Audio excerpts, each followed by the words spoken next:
Assalamualaikum warahmatullahi wabarakatuh. Bapak Ibu guru hebat semua yang bahagia. Kali ini saya ingin menampilkan sebuah aksi nyata saya tentang budaya positif di sekolah saya, yaitu tentang segitiga restitusi. Selamat menyaksikan.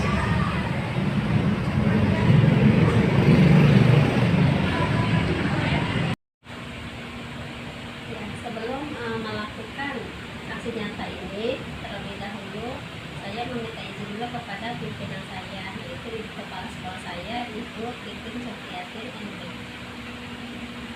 Ibu, mohon maaf mengganggu waktunya Ibu. Di sini saya berniat untuk melakukan aksi nyata, tapi sebelum itu saya meminta izin kepada Ibu. Saya mau melakukan aksi nyata. Saya ingin menggunakan satu ruangan yang tidak dipakai. Kemudian saya juga meminta tolong Ibu untuk mengumpulkan teman-teman supaya menjadi peserta menyaksikan aksi nyata saya. Bagaimana kira-kira mau dilaksanakannya kapan? Saya tanggal 24 Oktober ini. 24 Oktober berarti harinya efektif ya, Selasa ya. Ya baik, nanti saya koordinasi dengan bagian kurikulum supaya nanti mengalurkan sistem pembelajarannya sehingga satu ruangan dimasukkan ya. Nanti untuk kegiatan aksi nyata sama minta teman-teman membersamai ya, menjadi peserta dalam kegiatan aksi nyata. Ya, nanti saya komunikasikan ke teman-teman yang lain, bapak ibu guru yang lain juga. Silakan kalau kita dilaksanakan di hari Selasa, mudah-mudahan lancar dan sukses. Terima kasih banyak Ibu. Assalamualaikum warahmatullahi wabarakatuh. Selamat pagi, salam sejahtera bagi kita semuanya. Alhamdulillahirabbil alamin wa bihi nasta'in ala umuri dunya waddin, wassalatu wassalamu ala asrofil anbiya'i wal mursalin wa ala alihi wa sahbihi ajmain, amma ba'du. Yang kita hormati Bapak Ibu Dewan Guru SD Negeri Cipayung 2, yang kita banggakan teman-teman kita calon guru penggerak angkatan 9, Ibu Nena dan Ibu Nur Hayati Anugrah Anik dan Ibu Yuni Sri Kusnarti. Alhamdulillah pada kesempatan hari ini mereka sudah tiba mengimplementasikan dari kegiatan yang sudah dipelajarinya secara daring. Nah, ini akan melaksanakan aksi nyatanya. Aksi nyata ini akan diterapkan ke teman-teman semuanya terkait dengan budaya positif. Apa itu budaya positif? Bagaimana kita mengimplementasikannya di dalam sekolah kita, terutama di dalam kelas kita masing-masing, untuk pembiasaan-pembiasaan yang baik, begitu ya, baik dari segi kedisiplinannya, baik dari segi sopan santun dan karakternya, seperti itu ya. Nanti mohon sekiranya teman-teman semua yang ada di sini kita simak sama-sama apa yang akan disampaikan oleh teman-teman calon guru penggerak kita terkait dengan aksi nyatanya masing-masing. Bersyukur kita mendapatkan teman-teman yang sudah lebih dahulu ada di calon guru penggerak. Mudah-mudahan ini pionir. 3 teman kita ini pionir. Nah, ini sudah dibuka lagi untuk angkatan yang 11. Mudah-mudahan sudah mulai bersiap untuk mempersiapkan pendaftaran berikutnya, begitu ya, yang membutuhkan surat rekomendasi dan sebagainya. Silakan untuk menghubungi saya. Dan kalau untuk bagaimana proses pendaftaran dan sebagainya, nanti bisa berkomunikasi dengan teman-teman yang sudah lolos di diklat calon guru penggerak ini. Nah, support dan dukungan tentunya intinya kita semuanya berikan kepada teman-teman kita supaya dapat melaksanakan kegiatan diklatnya ini berjalan dengan lancar dan menghilangkan huruf C-nya menjadi D dan P, gitu ya. C-nya hilang, calonnya hilang, jadi sah menjadi guru penggerak, begitu ya. Nah, kalau sudah menjadi guru penggerak, banyak sekali hal-hal positif atau hal-hal yang nantinya harus diimplementasikan secara nyata. Kalau kemarin hanya istilahnya kita berteori, nah nanti ketika lulus ya harus nyata bagaimana menggerakkan teman-teman yang ada di sekolah kita. bagaimana memberikan pemahaman kepada teman-teman kita yang barangkali ketika dalam menyusun materi pembelajarannya, media pembelajarannya masih ada yang kurang pas atau kurang sesuai. Nah, ini adalah tugas-tugas teman-teman semuanya untuk saling membuat budaya positif itu, menggerakkan sama teman-teman kita itu untuk bersama-sama maju bersama, memajukan tentunya pendidikan secara luas dan khususnya memajukan sistem pendidikan yang ada di sekolah kita di SD Negeri Cipayung 2 gitu. Tak banyak kata yang disampaikan pada kesempatan pagi hari ini. Dengan mengucap Bismillahirrahmanirrahim, kegiatan aksi nyata calon guru penggerak angkatan 9 dinyatakan dibuka. Bismillahirrahmanirrahim.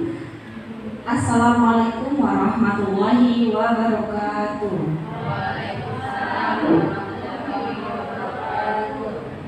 Alhamdulillahirrahmanirrahim. Selamat siang Bapak Ibu guru sekalian. Hari ini kita berkumpul di acara aksi nyata CGP Angkatan 9, Diseminasi Budaya Positif yang disusun oleh Ibu Nurhayati Anurahani. Adapun untuk memperlancar acara yang akan kita lakukan, alangkah lebih baiknya kita buka dengan bacaan basmalah bersama-sama. Bismillahirrahmanirrahim. Selanjutnya, hadirin dimohon berdiri karena kita akan menyanyikan lagu Indonesia Raya.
Dilanjut menyanyikan Mars Kota Depok.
Baiklah, kita menuju ke acara ini, yaitu CGP Desiminasi CGP Angkatan 9 oleh Ibu Nurhayati Anugrahani. Kepadanya disilakan. Bismillahirrahmanirrahim. Assalamualaikum warahmatullahi wabarakatuh.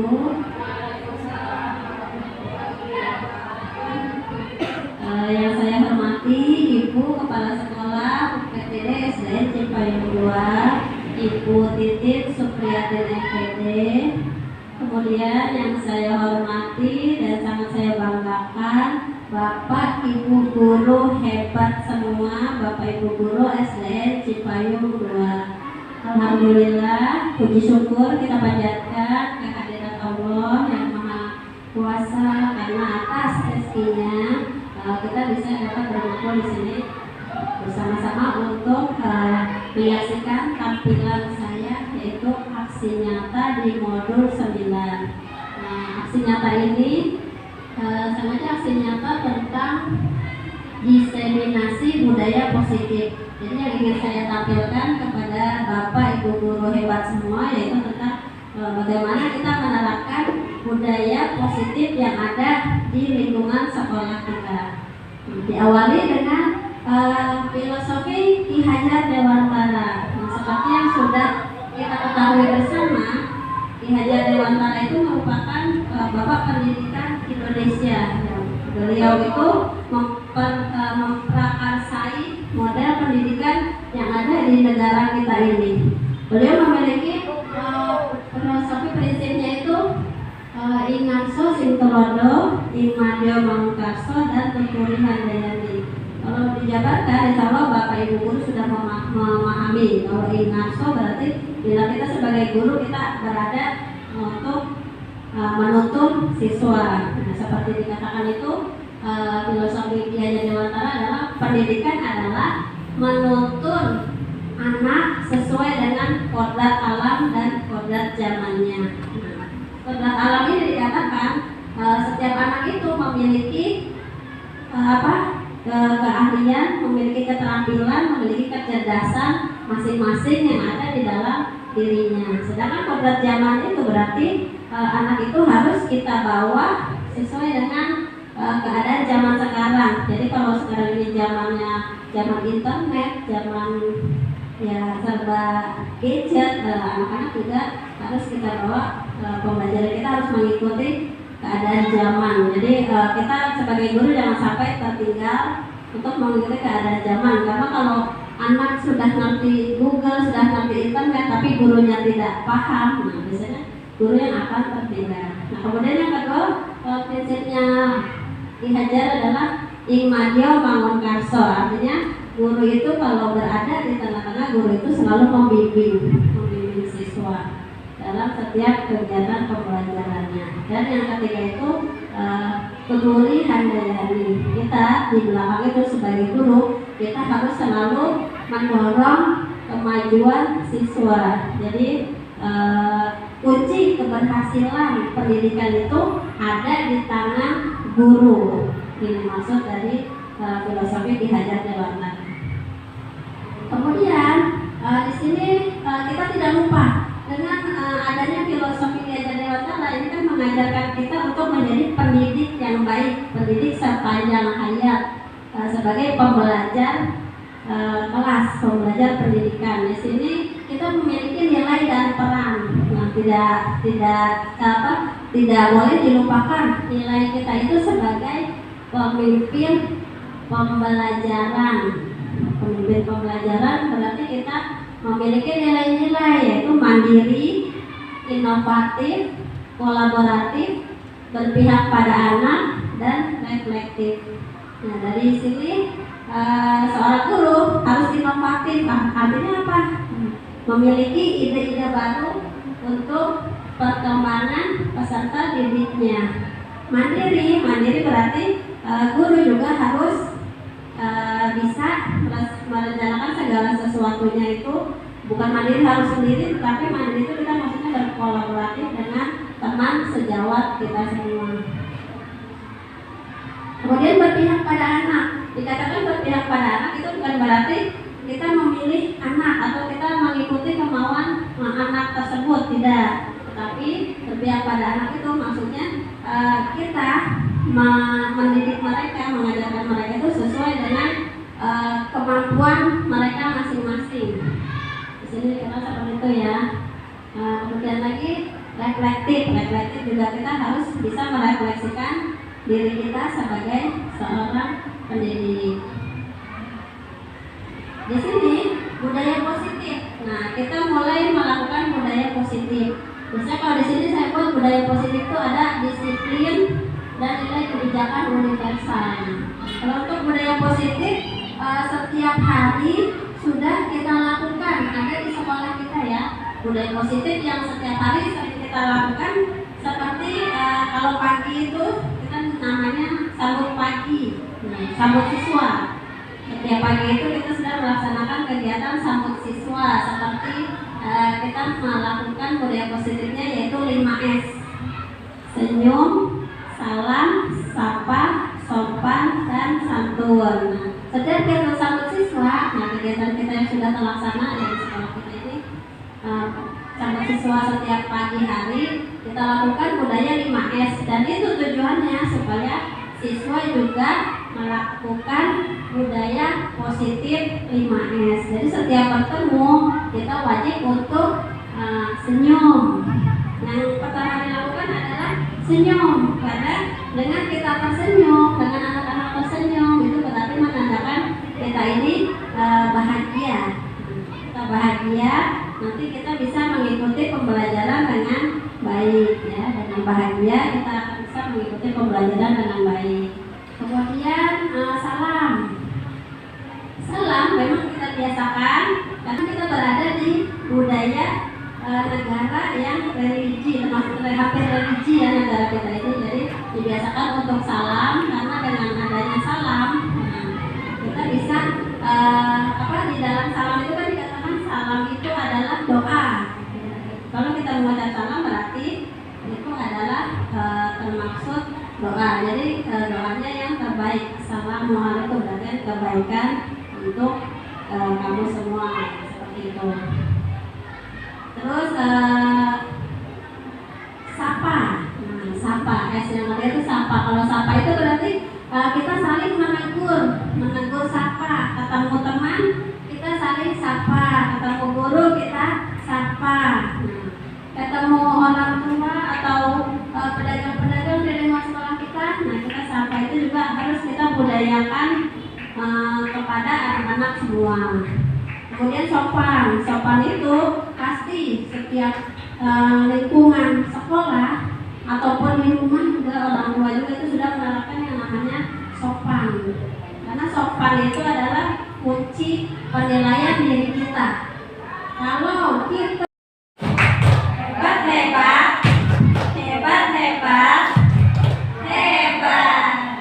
Oke, terima kasih sekali pertanyaan yang sangat luar biasa, yang sangat baik, yang sangat bagus. Jadi tentang hukuman, seperti kembali pertanyaan tadi, seumpama Bu Haji menerapkan hukuman di dalam kelasnya, ada siswa yang melakukan kesalahan. Nah, kira-kira hukuman apa yang paling baik untuk diterapkannya? Nah, sebenarnya kalau kita melihat dari kontrol guru tadi, ya, dari kontrol guru tadi, hukuman itu sebenarnya tidak boleh untuk diterapkan kepada siswa. Karena apa? Hukuman itu kalau biasanya kalau kita sebagai guru itu memberikan hukuman kepada siswa, biasanya itu menjadikan siswa itu menjadi benci kepada kita, atau mungkin kalau yang siswa yang terlalu baper perasaan itu biasanya dendam. Karena kalau hukuman itu biasanya akan terbawa siswa sampai dia tua, sampai dia dewasa, itu biasanya yang dilakukan gurunya itu biasanya akan teringat terus oleh siswanya di kemudian harinya. Bagaimana hukuman yang positif? Bagaimana sih? Biasanya hukuman yang positif yang kita berikan ke siswa itu berarti jangan menggunakan hukuman fisik ya. Jangan kita lakukan hukuman fisik.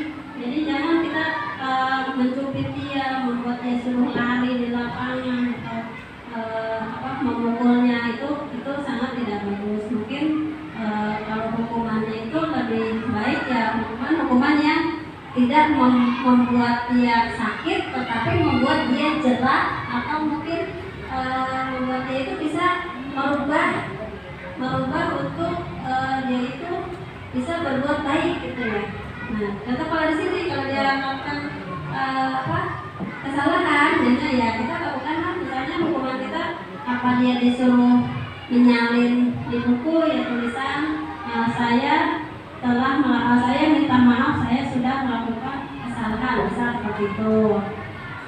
Mungkin dia juga kita bisa memberikan dia tugas tambahan, mungkin tugas tambahan yang memang ternyata supaya dia itu mikir gini, Bu Guru ngasih hukuman saya suruh nulis lagi ngerjain tugas lagi gara-gara saya tidak mengerjakan PR misal seperti itu ya. Nah, mungkin tugas hukumannya itu yang memang membuat dia itu memiliki karakter kebangsaan, misal dia suruh berdiri di depan kelas menyanyikan lagu Indonesia Raya misal seperti itu. Jadi hukuman-hukumannya itu diharapkan bukan hukuman fisik ya Bapak Ibu ya.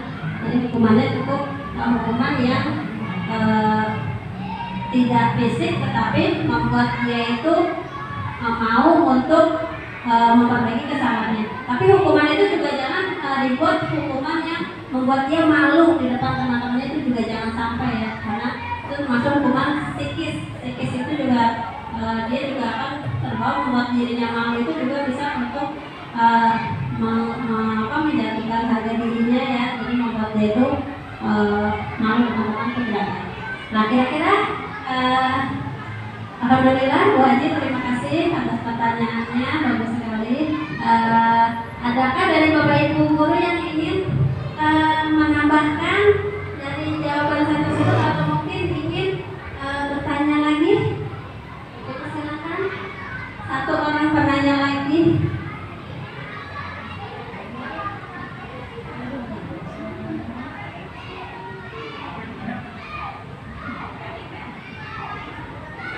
Atau mungkin ada yang ingin memberi tanggapan? Silakan. Silakan Bu Dede.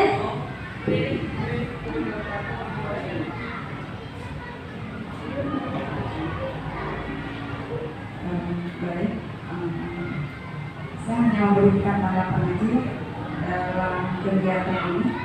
Alhamdulillah setelah mengikuti kegiatan tentang diseminasi budaya positif bisa menambah ilmu gitu. Sebenarnya pengalaman baru jadinya. Tapi pada dasarnya kita udah terapkan dalam kegiatan sehari-hari misalnya sudah di dalam 5 kontrol itu kita pernah jadi pemukul, pernah jadi teman, pernah jadi manajer, pernah jadi pemantau gitu. Sebenarnya udah kita lakukan gitu. Tapi kita baru sadar nih setelah mengikuti kegiatan ini gitu. Ternyata di antara itu 5 kontrol itu yang baik adalah manajer. Ya mudah-mudahan saya dan semuanya bisa menerapkan di kelasnya masing-masing sebagai guru manajer. Terima kasih Pak. Terima kasih Bu Dede atas tanggapannya. Oke, tepuk hebat untuk Bu Dede. Hebat.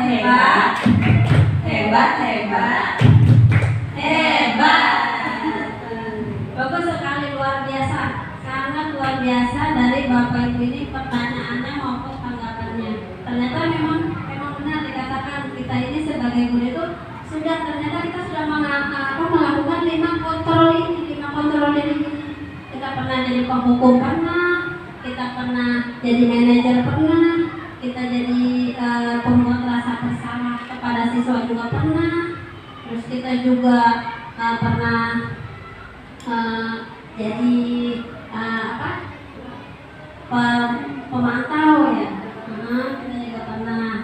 Itu ternyata, tetapi ternyata yang lebih bagus, yang lebih baik itu adalah kita sebagai manajer, karena dengan dilakukannya kontrol diri kita sebagai manajer, tandanya kita juga harus bisa untuk menahan diri kita.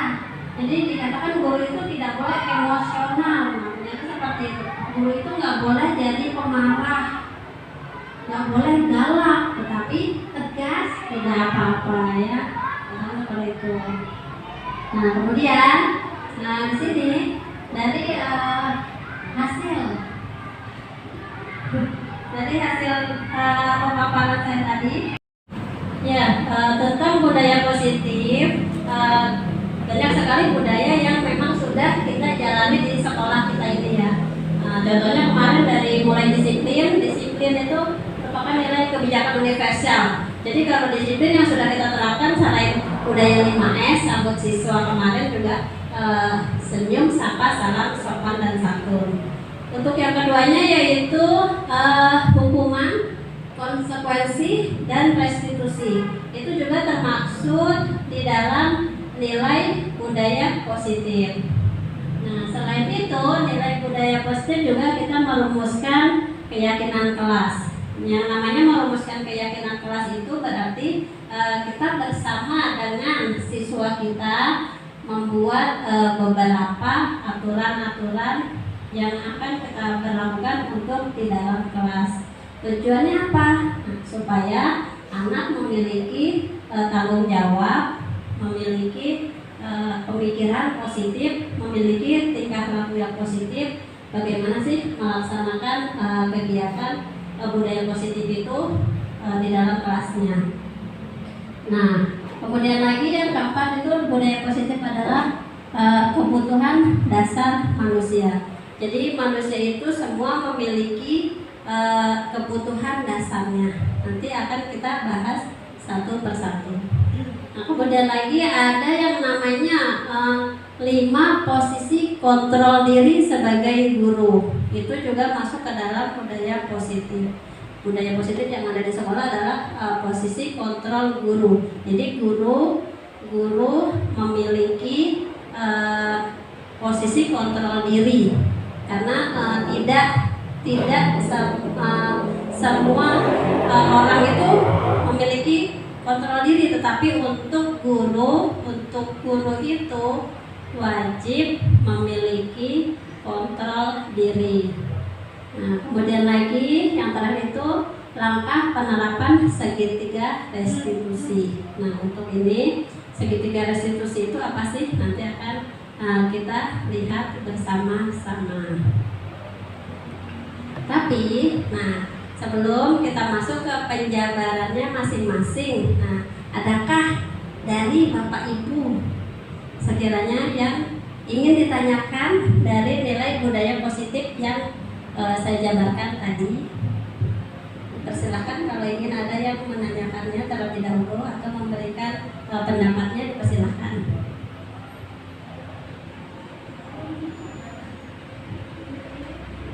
Silakan Ibu. Siapa? Ibu Ewati ingin menanyakan atau berpendapat? Oke, dipersilahkan ya. Saya ingin bertanya yang budaya positif yang dimaksud hukuman itu budaya positif, maksudnya hukuman yang bagaimana yang dikatakan budaya positif? Terima kasih. Terima kasih Ibu Ewati atas pertanyaannya. Jadi dikatakan di sini termaksud budaya positif, tapi kok hukuman? Nah, hukuman itu kok termasuk budaya positif, sedangkan namanya hukuman gitu. Jadi di sini untuk kegiatan di sekolah biasanya dikatakan hukuman itu masuk ke budaya positif karena apa? Hukumannya itu hukuman yang tidak menyakiti. Biasanya hukumannya itu dia bukan hukuman fisik, bukan juga hukuman psikis, tetapi hukumannya itu biasanya dilakukan oleh guru itu untuk membuat siswanya jera. Misalnya si anak datang terlambat. Biasanya kan ada sekolah kalau zaman dahulu itu diterapkan hukumannya itu anak disuruh lari keliling lapangan. Nah, pada saat suruh lari keliling lapangan 5 putaran, misal seperti itu. Itu termasuk hukuman fisik yang memang saat ini itu seharusnya itu tidak boleh diterapkan oleh guru. Tetapi hukuman yang seperti apa? Seumpama yaitu datang terlambat ke sekolah, ya kita tanyakan dulu alasannya dia mengapa terlambat. Nah, kita tanyakan lebih detail, kemudian mungkin hukuman yang kita berikan itu apakah si siswa disuruh menuliskan di dalam lembar kertas mungkin atau 10 kalimat, maaf saya datang terlambat, mungkin seperti itu ya yang dimaksud dengan hukuman. Kira-kira seperti itu Ibu ya. Oke. Sebelum kita lanjut, kita mau speaking terlebih dahulu.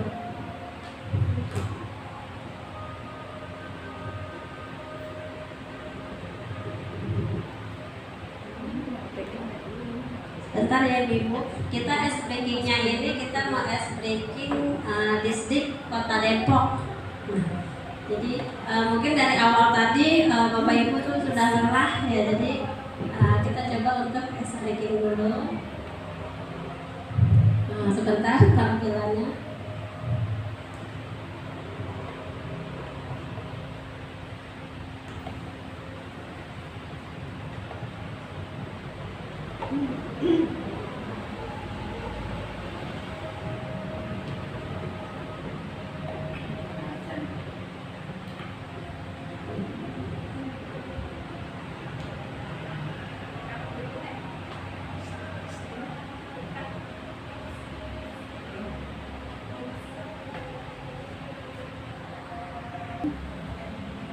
Ya, untuk speaking kita kali ini supaya ibu-ibu tidak terlalu lelah ya, boleh ibu-ibu dipersilakan untuk berdiri sebentar. Kita akan melaksanakan speaking Kota Depok, speaking distrik Kota Depok. Ya. Kita mulai ya ibu-ibu.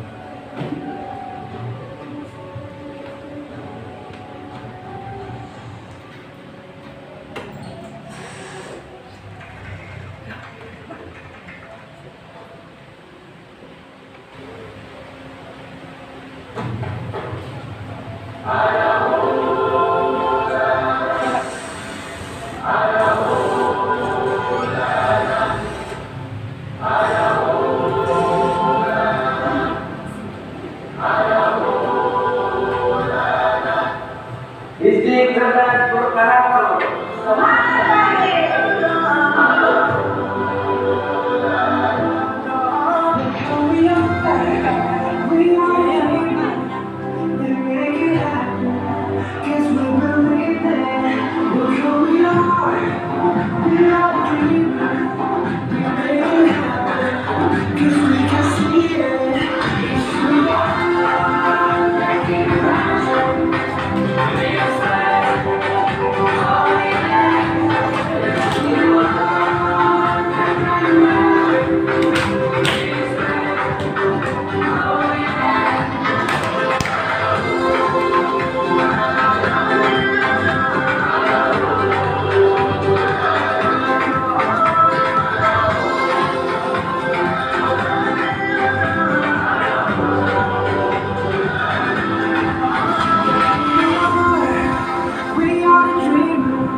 belajar kembali.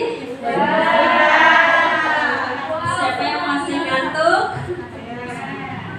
Ya, kita lanjutkan ya, ibu-ibu semua. Selanjutnya, disiplin. Tadi tentang budaya positif. Budaya positif yang pertama tadi itu yaitu disiplin. Disiplin di sini bisa kita artikan sebagai mematuhi aturan yang ada. Jadi disiplin ini kita artikan dengan mematuhi aturan. Jadi kalau setiap sekolah, setiap perangkat pemerintahan atau tingkat pendidikan itu semua memiliki budaya disiplin. Kenapa? Karena memang budaya disiplin itu merupakan budaya positif yang memang kita harus terapkan di lingkungan sekolah. Kemudian selain disiplin, kita ada yang namanya hukuman, konsekuensi, dan restitusi. Nah, seperti tadi sudah di pertanyaan tadi ya, hukuman itu yang baik itu seperti apa sih? Nah, tadi sudah ditanyakan oleh Ibu kita Bu Ewati. Nah, di sini hukuman itu diartikan sebagai perbuatan yang dilakukan agar si pembuat kesalahan itu menjadi jera. Jadi hukumannya itu bukan hukuman yang negatif, bukan hukuman fisik, tetapi hukumannya itu hukuman yang bersifatnya itu membuat si pembuat kesalahan itu menjadi jera. Nah, selanjutnya ada yang namanya konsekuensi. Nah, dikatakan konsekuensi. Konsekuensi itu akibat, hasil, dampak atau pengaruh dari suatu perbuatan. Konsekuensi. Nah, sekiranya di dalam ruangan ini adakah Bapak Ibu yang sudah melakukan, pernahkah ada yang melakukan konsekuensi terhadap siswa yang melakukan kesalahan?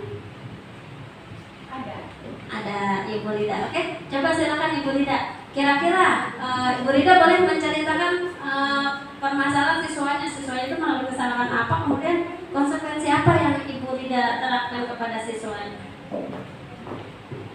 Baik, terima kasih Bu Hani. Konsekuensi yang saya berikan ketika anak melakukan suatu kesalahan yaitu seperti misalnya membuat kegaduhan di dalam kelas. Konsekuensinya adalah mereka maju dan membaca perkalian 6-8 karena kebetulan memang anak murid saya ini lambat dalam di numerasi gitu ya. Jadi itu hukumannya, bukan hukuman sih ya, kan tidak boleh ya. Tapi ada yang saya mau tanyakan ya kepada Bu Hani ini. Apa perbedaan konsekuensi dengan hukuman? Sama atau berbeda? Jika berbeda apa? Gitu. Terima kasih. Oke, tepuk tangan untuk Ibu Rida. Terima kasih Ibu Rida pertanyaannya dan juga tanggapannya tadi.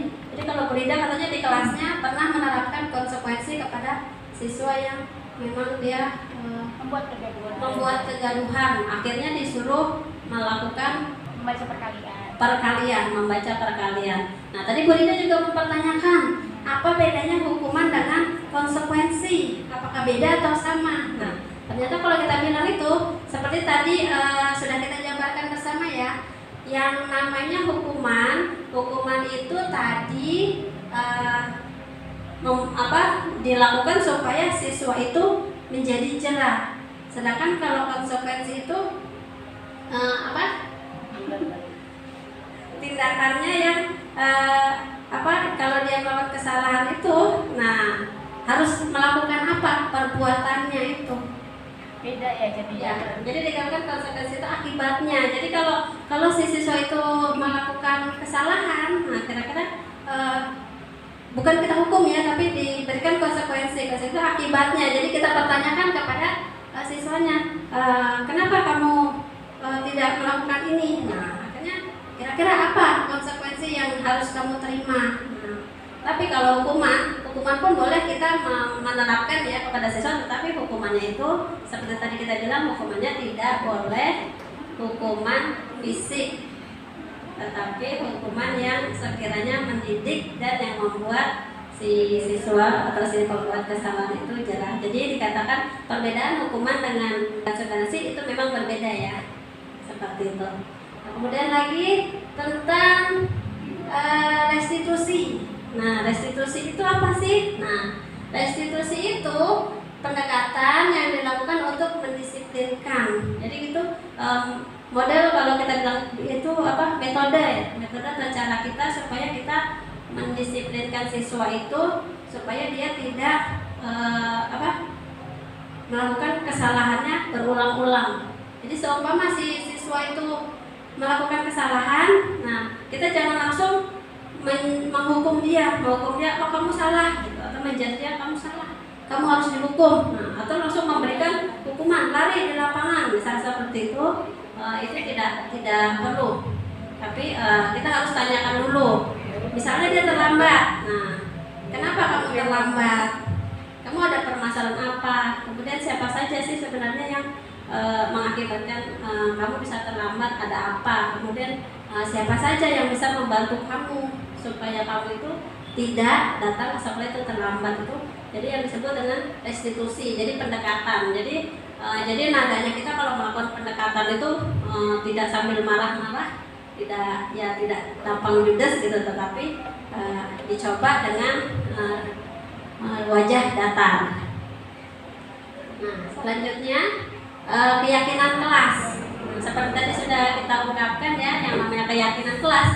Keyakinan kelas itu dibuat oleh guru bersama siswa. Jadi ibaratnya seperti kalau kita sebut tata tertib kelas. Ya, jadi kita mengumpulkan anak-anak bersama dengan gurunya itu. Kita buat kelompok, kelompok kecil. Terus kita tanyakan masing-masing kelompok kira-kira aturan apa yang ingin kita buat di dalam kelas. Nah, itu namanya keyakinan kelas. Misalnya melaksanakan piket, Bu. Nah, nanti itu kita buat. Kemudian lagi, Bu, kalau mau ke kamar mandi izin. Atau bilang, Bu, kalau saya mau tanya, saya ngacung. Nah, bisa seperti itu. Ngacung, iya, ngacung tangan. Iya. Maksudnya itu acungkan tangan saya. Ya, kita buat seperti itu ya. Contoh itu seperti aturan kelas. Jadi aturan kelas itu dibuat bukan hanya guru di dalam kelasnya, tetapi aturan kelas itu dibuat guru bersama siswanya yang ada di dalam kelas. Itu namanya keyakinan kelas. Karena ini memang bisa juga keyakinan kelas ini kan kita manfaatkan kalau si siswa itu melakukan kesalahan. Apakah dia tidak mengerjakan PR? Nah, nanti bisa kita tanyakan. Ingat tidak keyakinan kelas kita kemarin? Nah, apa yang ada di keyakinan kelas kita? Nah, seperti itu. Itu contoh keyakinan kelas ya. Kemudian kita lanjutkan kepada kebutuhan dasar manusia.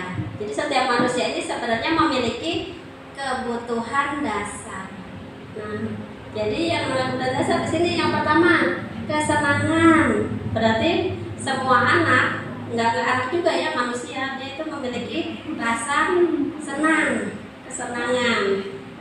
Kemudian penugasan itu juga termasuk kebutuhan dasar manusia. Manusia itu juga butuh tugas, butuh pekerjaan. Kemudian juga bertahan hidup, kebutuhan dasar manusia yang paling mendasar itu kebutuhan hidup, karena setiap manusia pasti memang harus mencoba untuk bertahan hidup.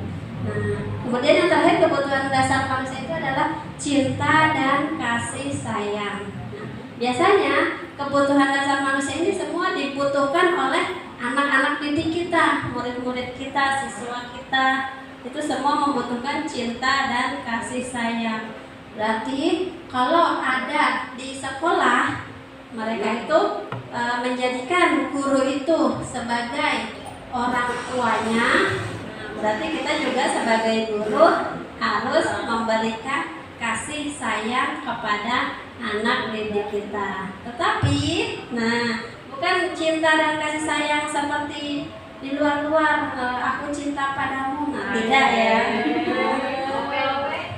Lope-lope, tidak seperti itu. Tapi cintanya itu adalah berwujud perhatian. Nah, perhatian kita sebagai guru di kelas, bagaimana sih cara menerapkan kita menampilkan kita itu sayang kepada siswanya. Jadi kalau memang siswa datang ke sekolah seperti budaya kita 5S pasti ada senyum. Nah, kalau si siswa itu tidak senyum, nah wajiblah kita pertanyakan, kenapa kamu datang kok cemberut? Nah, pasti nanti dia akan bercerita. Jadi kita berikan dia perhatian, walaupun memang kita anggapnya ini hanya perhatian kecil, tetapi bagi anak didik kita, bagi siswa itu perhatian yang diberikan guru itu merupakan rasa kasih sayang guru terhadap siswanya. Ya. Oke, kita lanjutkan lagi.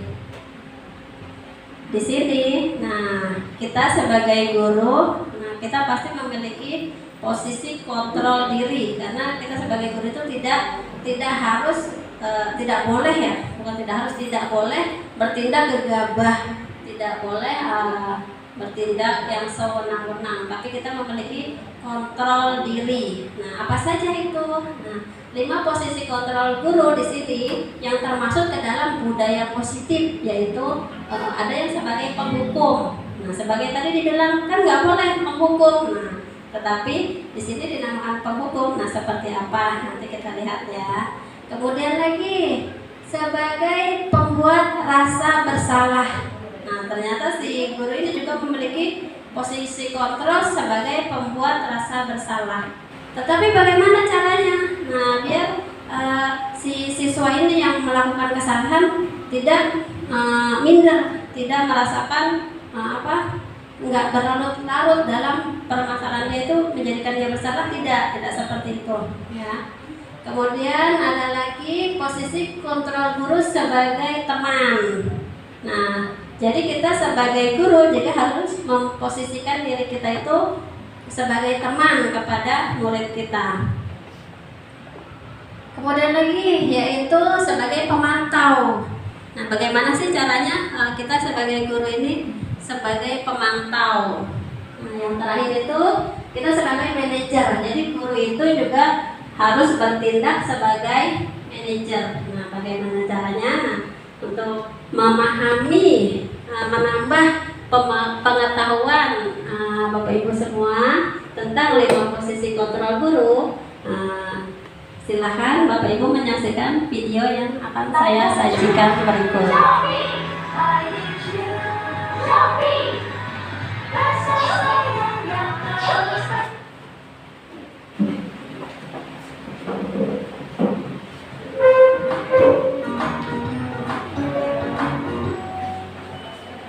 Salam bahagia.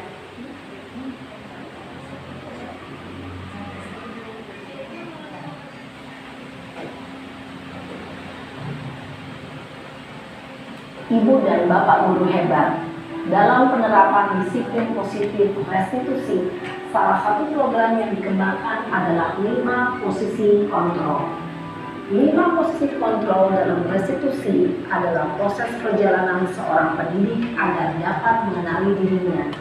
Pada video kali ini, kita akan membahas tentang 5 posisi kontrol yang dikembangkan oleh Diane Gosser dan contoh penerapannya.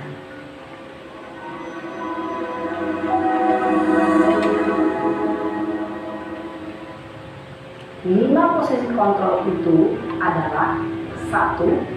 Posisi penghukum. 2. Posisi pembuat merasa bersalah. 3. Posisi teman. 4. Posisi pemantau atau monitor. Dan 5. Posisi manajer.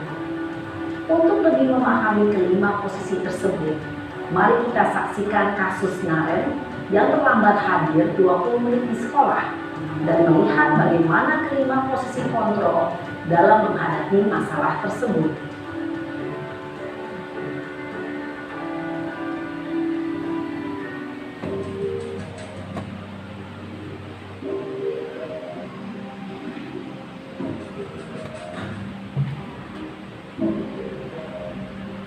Naren!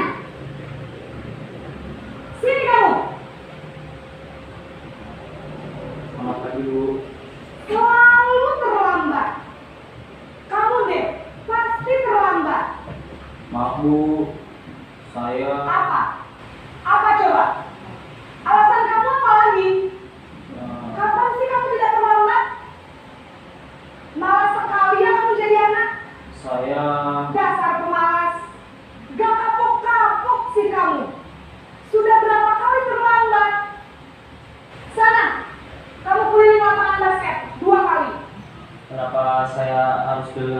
basket, Bu.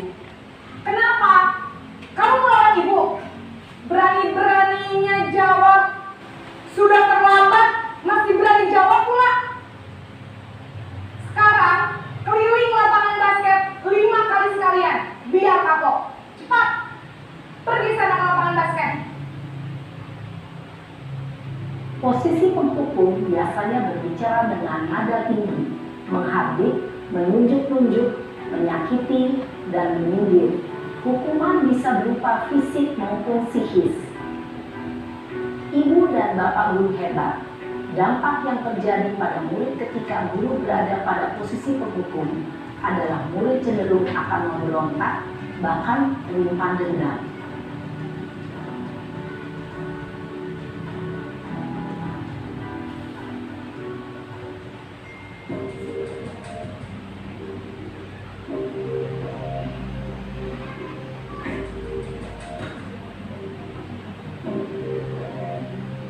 Naren!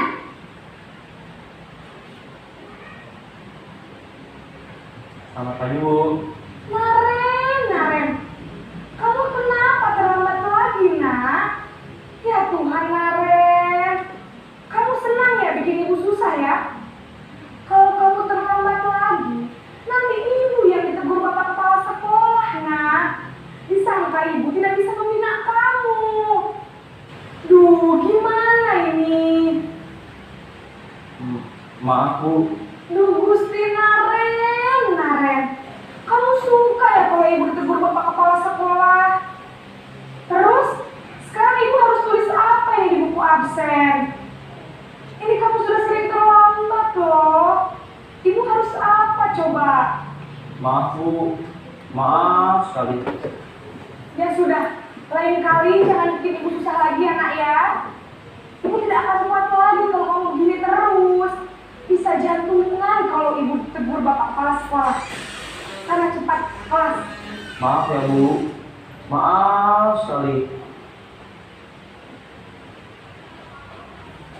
Posisi pembuat rasa bersalah berbicara dengan nada tenang, cenderung lembut. Namun kata-kata yang diutarakan membuat murid merasa menjadi orang yang gagal, memandang buruk dirinya sendiri, merasa tidak berharga, dan tidak sanggup membahagiakan orang lain.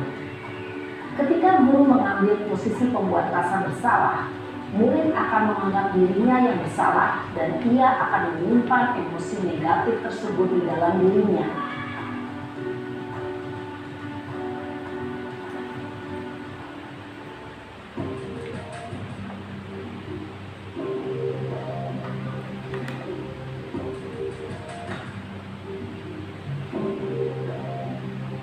Naren!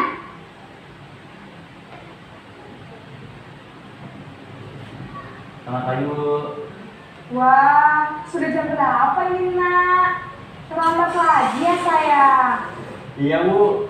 Habis ibu saya lupa membangunkan saya, Bu. Kamu malah menyalahkan ibu kamu. Kamu bukannya anak yang larinya paling kencang. Kok terlambat sih?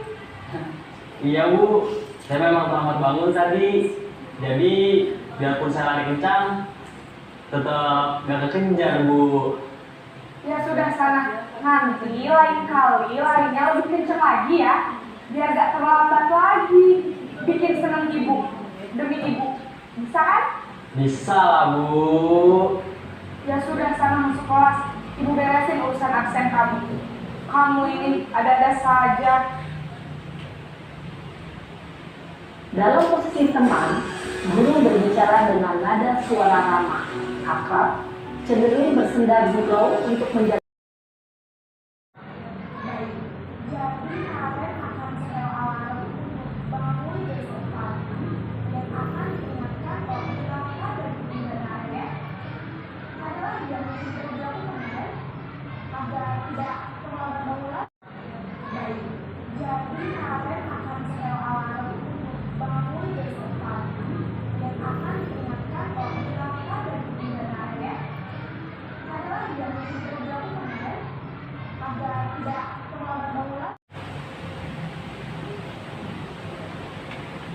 Selamat pagi, Bu.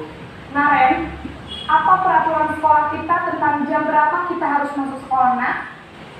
Kita harus di sekolah jam 7, Bu. Iya, betul. Sekarang sudah jam 7.20. Kalian sudah tahu konsekuensinya jika terlambat hadir? Paham, Bu.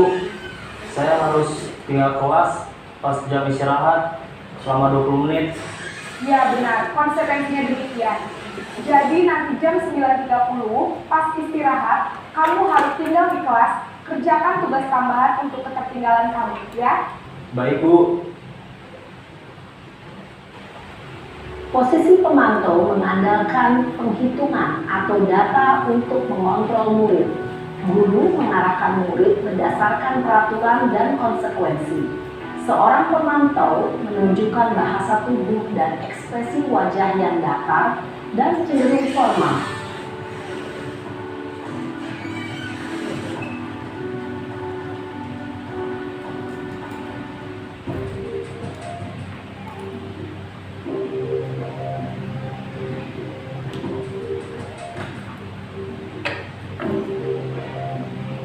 Naren!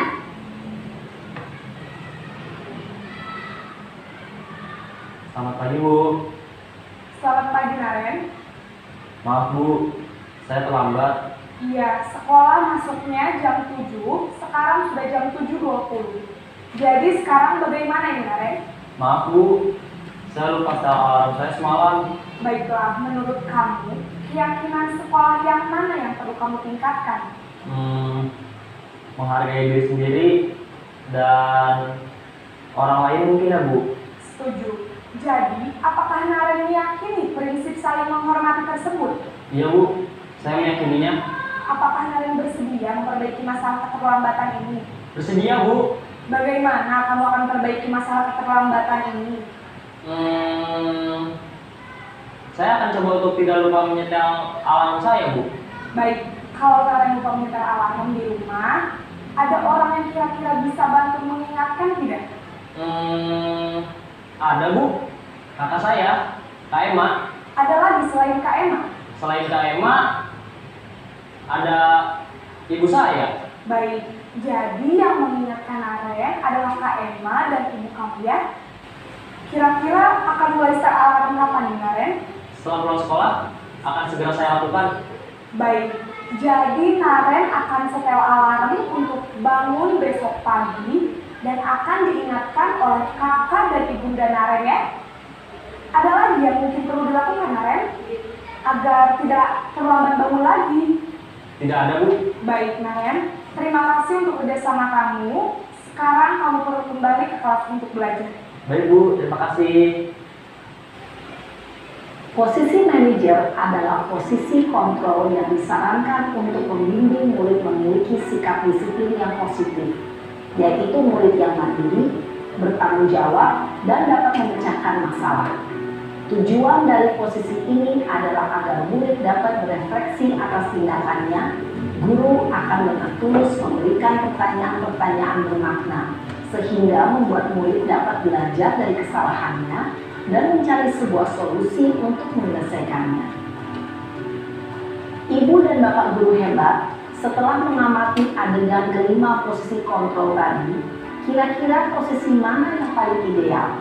Posisi mana yang dapat menunjang motivasi intrinsik murid? Ya, tentu posisi manajer. Posisi ini memang posisi ideal yang ingin dituju setiap pendidik. Pada posisi inilah, guru dapat menerapkan disiplin positif yang berpihak pada murid, yang memerdekakan murid. Perjalanan seorang pendidik tentunya tidak mudah untuk sampai pada posisi seorang manajer. Namun, tujuan kita pasti, yaitu menciptakan murid-murid yang mandiri, merdeka, dan bertanggung jawab. Semoga penggambaran 5 posisi kontrol yang telah diperlihatkan ini dapat menjadi ajang refleksi bagi kita semua, agar dapat terus mengasah dan menerapkan disiplin positif yang memerdekakan murid. Mari terus berlatih dan bersemangat. Selamat menerapkan. Salam dan bahagia, Ibu dan Bapak Guru hebat.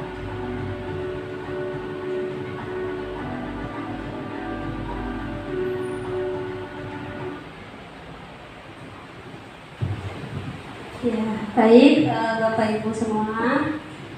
Tadi kita sudah menyaksikan ya video 5 posisi kontrol guru. Nah, kira-kira Bapak Ibu semua manakah posisi yang paling baik untuk kita terapkan kepada murid-murid kita? Adakah yang ingin mengutarakan pendapatnya? Persilakan. Ya, silakan Bu Haji.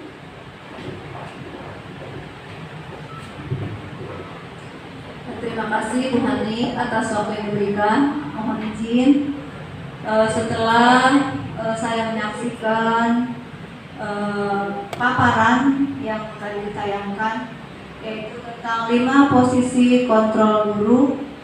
Awalnya tadi saya melihat ketika 5 posisi kontrol guru itu ditayangkan di bagian posisi sebagai teman. Awalnya saya merasa tertarik juga dengan posisi guru sebagai teman, karena dilihat tadi tidak terlalu istilahnya nadanya gitu ya, nadanya tidak terlalu keras, terus ada senda guraunya sehingga anak-anak kayak bersahabat dengan guru gitu. Namun di samping itu tadi ada dampak negatifnya ya. Dampak negatifnya adalah bahwa siswa hanya percaya kepada orang tertentu saja gitu. Nah, setelah saya saksikan sampai akhir 5 posisi kontrol guru, di sana ada manajer gitu ya. Posisi guru sebagai manajer.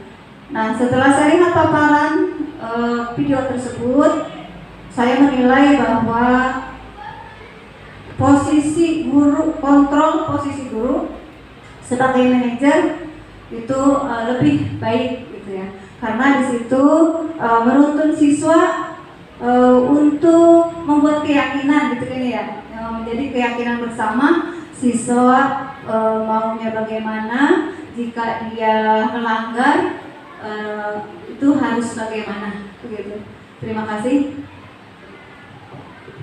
Terima kasih Bu Haji Aminah atas tanggapannya. Oke, Bu Ibu tepuk tangan semua untuk Bu Haji Aminah.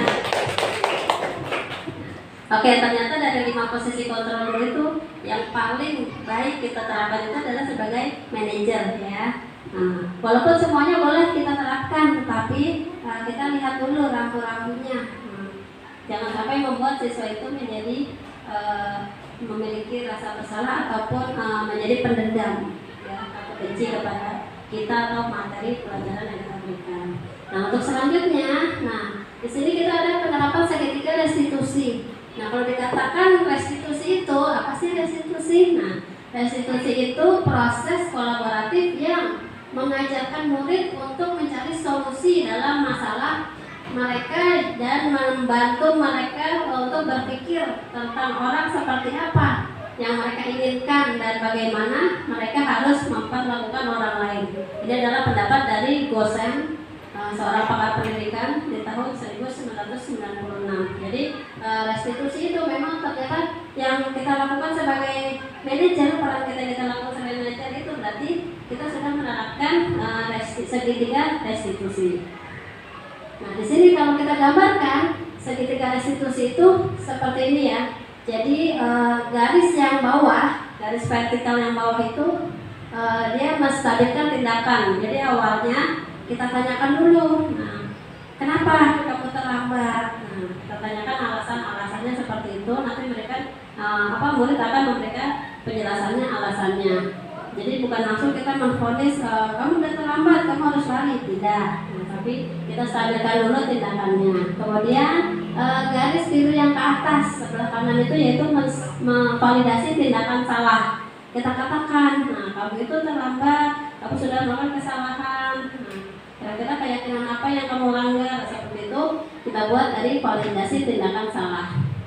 Nah, yang ketiga itu menanyakan keyakinan. Garis ke bawahnya di sebelah kiri, garis biru sebelah itu menanyakan keyakinan. Baru kita tanyakan apa yang kamu langgar. Nah, kira-kira bagaimana nanti perbaikan untuk kedepannya. Ini dari sini model segitiga distribusi.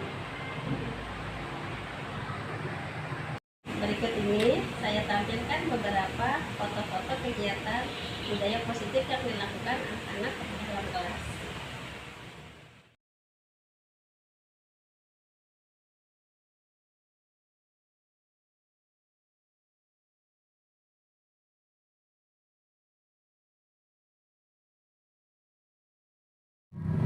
Ya, terima kasih Bapak Ibu guru hebat semua. Tepuk tangan untuk Bapak Ibu guru hebat semua. Ya, kita sebagai orang Depok biasanya tidak afdal kalau tidak menggunakan pantun. Nah, di sini saya akan buatkan sedikit pantun untuk Bapak Ibu guru hebat semua. Mentari senja telah tenggelam, hujan turun mulai terjatuh.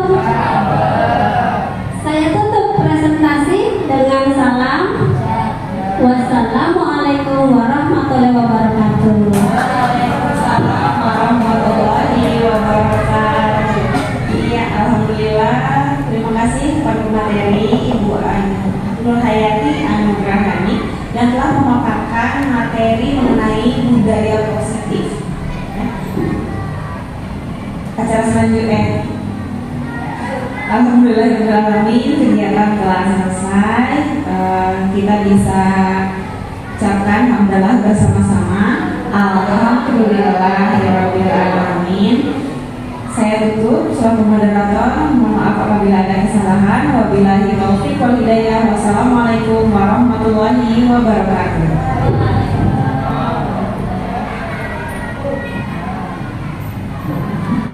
Bapak Ibu guru hebat semua sudah menyaksikan aksi nyata saya.